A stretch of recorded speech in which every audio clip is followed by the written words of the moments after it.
Ghost Basket is an episode on first glance, filled with fun and antics everywhere you look. But the big theme the episode chooses to tackle is the difficulties that come naturally due to big life changes and how children process these moments in their lives. Look, it's nothing personal. Oh, yes, we know. Like many episodes in Bluey, they show difficult emotions that children experience being managed through a form of play. Oh, no, Mum, you have to pretend it's bad news. That the budgie's dead. Oh.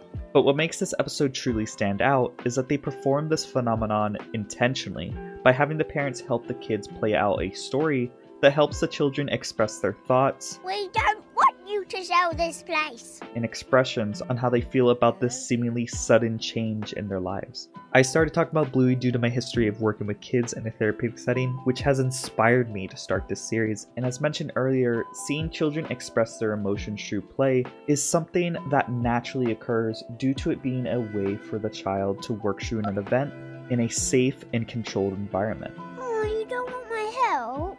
No, you can't guard the Queen. Why not? You're not good at it. I am, really I am. With the most notable showcasing of this being the episode Space, whereas Mackenzie's childhood trauma, general anxiety, as well as need for space is channeled through their game fiddly named Space. Why did you leave me behind? My mum left me behind. Which I have an entire video discussing if you'd like to check it out on the top right. But while this example is done subconsciously for Mackenzie, the episode Ghost Basket shows this in a more purposeful manner by the family to assist the children's feelings about moving out of their childhood home, which is honestly really beautiful for a concept. The reason I say this is usually when a family is tackled with a move, this is a controlled situation for the adults. This house is falling apart. Well, nothing lasts forever. They've likely debated whether this was necessary for a long time, but the same can't be said for children, which are individuals that doesn't have any control over the situation. So when suddenly presented with the concept of a big change like this, children are often left feeling confused, sad, and anxious, which is all shown bleeding through from the children on screen during certain scenes. But what makes it beautiful is that this game they play helps the children regain a sense of control to make sense of the situation, which I'd like to go more in depth on later. But before we get into the baskets and grannies of the video, Is everything okay? don't forget to like, comment, subscribe. You have no idea how much helps me out to get these videos out to more fans like you. And let's shuffle our way into Ghost Basket. The episode immediately starts with the game already underway, with everyone already having their roles. Bandit is the desperate house seller who quietly preps himself in his car, preparing to sell the house to his buyer being played by Chili. It's a bit small. The funny thing about Bandit's client is that she seems almost blissfully unaware of just about everything that happens around her. I am not jumping out of a window. Even when the owners of the house, Bluey and Bingo, come screaming right in front of them. Is everything okay? Which brings us to our final actors, Bingo and Bluey, whose entire role in this episode is trying to make sure the house doesn't get sold by trying to sabotage Bandit in every single way possible. With them even threatening to run over Chili multiple times. Naturally, all of this on a first watch, you are expected to see this as being all fun and games, lulling you into a false sense of comfort for this to be another fun-filled episode. And while it technically is for this purpose from the parents' point of view, since it's Chili and Bandit helping the kids process their feelings through this game, its true purpose becomes increasingly clear on the second watch, Wait a minute. where you start to notice the children's desire to keep any seller away is reflective of their true feelings of not wanting the house to be sold. We told you. You're not selling our house. Which is all really special because often when moving, it's hard to remember that for the kids, this is all they've really known. I guess it's not the room. It's who's been in it. This is where they learn to walk, laugh, play, just about everything. And for the kids, they're trying everything they can to keep the sanctuary they've grown up in for themselves. So it's a rather emotionally charged episode once you start to realize the messages hidden within.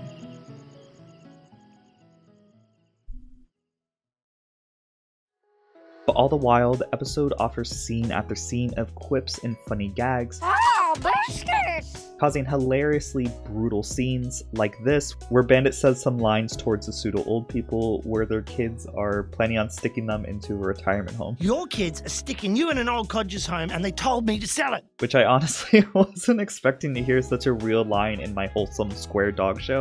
But just about every joke is paired with some level of emotional retort from the kids, ranging from anger, confusion, and even sadness, which is decently reflective to the emotions seen in real life by children during big changes. So I can't help but feel this is intentional as a way for the kids to express these emotions, even when these are quickly batted away by Bandit, with even the sad music suddenly cutting off. But we've lived in this house for 50 years. No, you haven't. You won it in a raffle at the surf club last April. But it doesn't take long for the kids to bring out the big guns, as they try to make the seller believe the house is haunted. Oh no. At this point, we encounter the ghost of this episode, which is really just Bingo being extremely cute shuffling around in a laundry basket, leading Bandit to force everyone to run away with him as we enter the sunroom, where we can see the reoccurring long dog Easter egg of this episode on the couch here, as Bandit frantically shows Chili around as fast as possible. This is the sunroom, here's the room, and there's the sun. All the while, Bluey tries to confirm Chili's suspicions about the house being haunted, but right before the client can see the ghost basket, they are all rushed from room to room, engaging in a Scooby-Doo inspired chase scene, which was just a delight to see since it even mimics the style of this gag, with the frame rate becoming choppy. And I just have to mention, I love that Chili throughout this entire scene is just seen admiring the house, looking at the ceilings and stuff. And we even have the official Twitter Bluey account joking about this scene, where they say Rita would have gotten away with it too if it weren't for you meddling kiddos, which is of course another huge Scooby-Doo reference. It would have been mine if it hadn't been for those meddling kids. Through and through, it's just a genuinely super fun episode because of all these antics, and I remember sharing a ton of laughs with you buddies when live streaming the watch party for this episode for when it aired in Australia. Sadly, the watch party wasn't something everyone could enjoy together since you needed a VPN to watch it air in Australia, which is why I'm happy to say this video was sponsored by NordVPN. Using NordVPN, you're able to easily watch all the exclusive episodes of Bluey that aren't normally available in your country, like the infamous Dad Baby, or even watch when these new upcoming episodes drop for the first time in Australia, and it's super easy to use. All you have to do is slide your way to whichever country you want, in this case Australia, click on it, and you're connected to Australian-based servers in seconds. Once there, you just go to the ABC website to easily find all the episodes of Bluey, or even watch the broadcast live by pressing Watch Live. And you know, sometimes when you buy something online in a different country, it's cheaper, same product, same thing, just cheaper. Not only is it the fastest VPN in the market, you'll also be able to enjoy the use of NordVPN's multiple safety features anywhere you go that helps you stay safe from malware, dark web monitoring, trackers, and even ads. And by using my special link on the screen here or in the comments description, you can get a huge discount that allows you to get a 2-year plan plus 4 months for free for just $2.98 per month with a 30-day money-back guarantee. And as we shift our way back to the episode, the family are cornered in the bathroom as Chili finally becomes fed up with the situation and demands to know what's happening. What keeps making that sound? Ghost basket. Get it! But unfortunately, despite Bluey's best efforts, Chili decides to unmask the ghost, revealing it to be, surprise surprise, Bingo. Here's your ghost basket. And I really love how on the nose Bandit remains throughout his performance here by literally jumping in the tub due to fear No! and playing dumb for the kids on who the real culprit is. Your ghost basket? Which eventually results in him becoming mad, flipping Bluey upside down, but despite the kids' best efforts, Chili finally decides to buy the house, I'll take it. where you can see, once again, the emotions of the kids bleed through their performance, soon leading us to the penultimate moment of this episode. Now this is the part where everything comes together, and it's the most raw showcase of how the children feel about their situation. Because as they're kicked out and Bandit celebrates his win for finally selling the house, the music once again cuts, as we see Bluey and Bingo slowly beginning to accept their situation. But Bandit, being the good dad he is, Wait. he comes up with one last solution for the kids, causing us to have another silly scene where, this time, Bandit plays the role of the ghost, with Chili believing it's the kids again, Oh no, it's a ghost wheelbarrow. but is quickly proven wrong as she sees the grannies standing near the shed, Grannies? where we see Chili's voice actor give a 10 out of 10 performance with her screaming. Woo! Ghost wheelbarrow! Ah! but also causing a really tender scene that just really hits home for any Bluey fan. Because as the kids embrace Bandit, Thank you, young man. the music quickly transforms into a slow vocalization and motif of the Bluey theme that accompanies every Bluey episode, as the music for the final time cuts, ending the episode in an extremely bittersweet way. But look, I can't do this every time.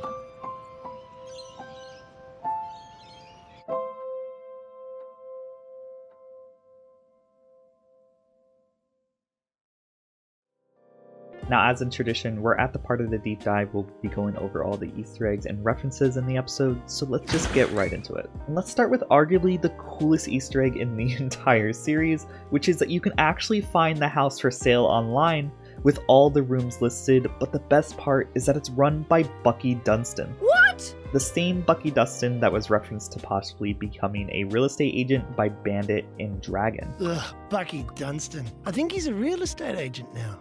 They have this really cool description where they say it's everyone's favorite family home, and it has lots of little Easter eggs from the episode itself in the description where it says there's upwards to 100 hidden small dogs to be found inside.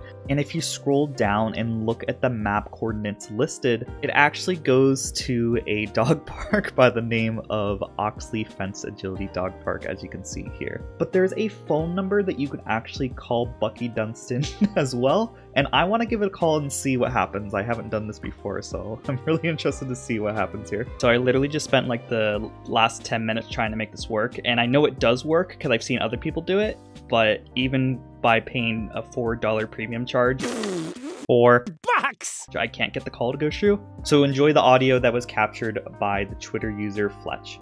Hi there, called Bucky Dunstan, expert in real estate. Can't get to the phone right now because I'm busy selling houses, yeah? That's what I do. Anyway, leave a message and I'll get back to you pronto, which I believe means quick. And Bucky even has his very own Bluey website page where you can see his full body model PNG right here. And it says that he has an upcoming appearance in the sign, so that's really exciting. And funnily enough, you can also see the Bucky Dunstan car down there. And of course, I'm going to put this link down below so you can check it out and explore it yourself. Earlier, I mentioned the reoccurring long dog Easter egg in the sunroom, but thanks to the Twitter user Kitten, she informed me that you can find another long dog on the fridge here. This is the 5th episode ever to feature the grannies, with the last 4 being grannies, bus, trains, and Granny-mobile. We can see the sports jerseys that the Lucky family was wearing during the deciders in Lucky's yard as Chili runs away. Thanks to my good friend Tom of Essex, they pointed out that you can see Bingo use the bubble blaster that Lilo wins in Pass the Parcel. And this episode doesn't feature the new fish pond that was built in the episode Tradies. That's all the Easter eggs I could find, but if you buddies know any, please share them down below for all of us to see. This episode is just filled with misdirects on how you're supposed to feel throughout the entire runtime. There's so many times the music just cuts to show the juxtaposition of how the kids feel in the game they are playing, with the final cut during the ending just being so extremely special. I can't get over how hard it is to hear the Bluey theme played in this way and exponentially fade out with that final piano key. It's honestly just makes me want to cry just talking about it. And it makes this episode really unique because no other episode ends with silence like this. It's just overall an extremely foreboding ending for this episode. I really want to just once again reinstate how powerful it is to see the family play this game for the children. I mentioned at the beginning that using a form of play for children can really help them work through a myriad of emotions, and it makes a lot of sense for the family to want to use this method to help the children here. Children lack control on situations like these, so it leaves them feeling countless negative emotions during big life changes, as we see throughout the entire episode. However, through this play orchestrated by the family in this episode, they are essentially giving the children a sense of control that they otherwise lack, helping and allowing them to make sense of this change happening around them. It's so important as a parent to help children through their feelings and really cope with changes happening around them. And it feels really in character for a family centered around play, like the Healer family, to help their children with not just words, but also actions through this game they play. and that's what really makes this episode special for me.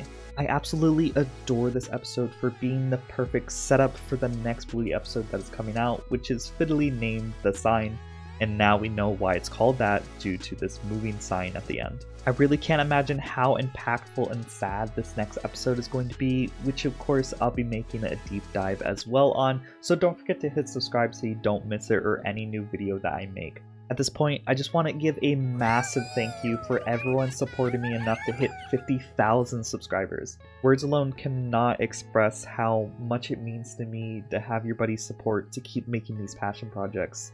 And because of this milestone, I got a massive amount of fan art sent to me by the countless talented artists in the community, so I want to show them all, but due to the sheer size of them all, I'm going to be trying my best to get through them a little faster than I normally do.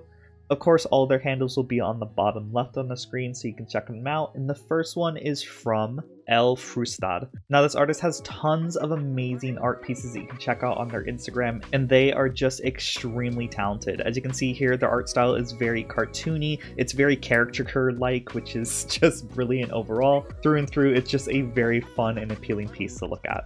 And this next one is by Connor. Connor does a lot of fun little sand art, and as you can see here is a time lapse that eventually leads into me having a nice little grin, nice little pose, nice little wave that says congratulations Pugly on 50k. This next one is by Gameroni with a hand-drawn piece with Jack celebrating my 50k milestone. The lettering in the background is really nice, it really pops out, and I just gotta say that their line work is a lot cleaner than anything I could do. And of course, that's not gonna be the only drawing that has Jack, since I'm a huge Jack fan, with Pick-chan also having a 50k milestone, with me and Jack just celebrating. We look very happy, and I just love the red and blue expressions on the side of the piece here. It gives a nice accent to the whole piece that makes it look very pleasing in my opinion. This next one is by Mackenzie Fan that says congratulations on 50k, with me just doing a little hooray on the bottom there, and I love how the background complements my glasses color as well as the color on my fur. I think that was very clever. This next one is by an artist by the name of Tulip that likes to remain anonymous, so I won't show their page here, but it's just this astounding art piece with just me, Jack, and Rusty all playing a game of Army, and everyone pose here looks absolutely amazing, and I love whenever they do a tail wag because it's always like a windmill effect. It just looks really beautiful. And this next one is by Joel Lamb. Now Joel Lamb has a couple of Easter eggs on the cake here. I asked him what those symbols mean because I was trying my best to figure it out, and each one of those symbols is a representation of my most popular video, but overall I just thought this piece was really clever and really nice from them. Now I'm not 100% sure how to pronounce the name, but I think it's like Piesel, like diesel, but with a P. But anyways, it's this amazing piece of me just holding this awesomely big cake, and I absolutely adore the way they draw the fluff here. It just looks extremely fluffy, very fun looking in general, and the expression on my face is pure joy. It's just very, very good. And here we got a GIF created by the Twitter user I'm Tired, with me looking absolutely stoked on this giant cake that says congratulations on 50k, with a Jack PNG as a cake topper. Overall very funny. I love it. Made me laugh a lot by seeing it. Now this next one is made by McDouble. They accidentally did 500k, which is totally understandable, but I like that they did it in the theme of those New Year's glasses, and I find it to be a really creative twist on the milestone art since it's the first person to use my glasses in that particular way. And this next one is by Dylan, with the 50k being hidden in the moon there, and it's just overall a really fun environmental piece that's very calming, and they did an excellent job with the colors, and you can see me just stargazing at the bottom, enjoying the beauty of the environment around me.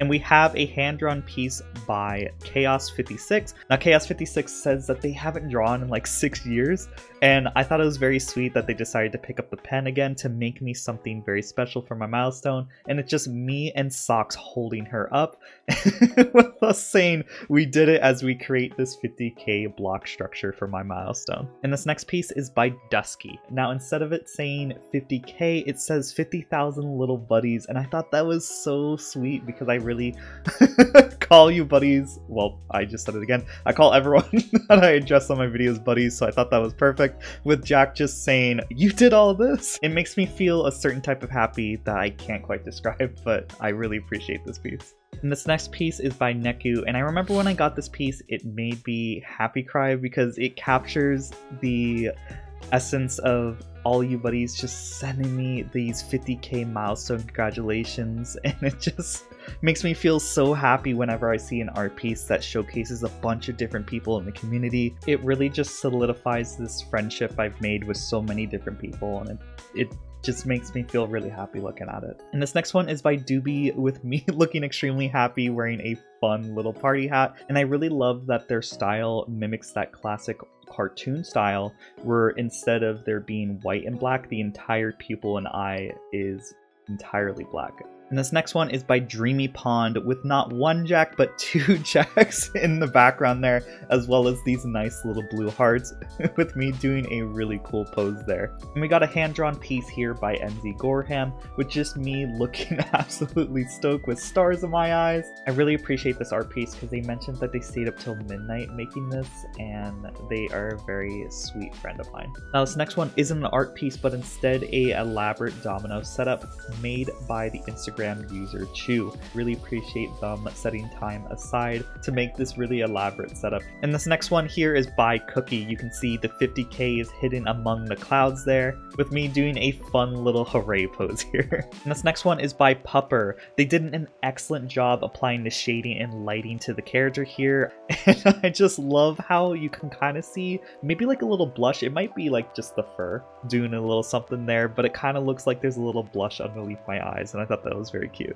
And this final one is by the Twitter user Negi. I'm not sure if that's how you're supposed to pronounce it, but I love the background here. It gives a real spiritual vibe. I'm not sure if that makes a lot of sense, but overall I love the depth and thickness that the lines present in this art piece, as well as me just having this really bushy and fluffy tail.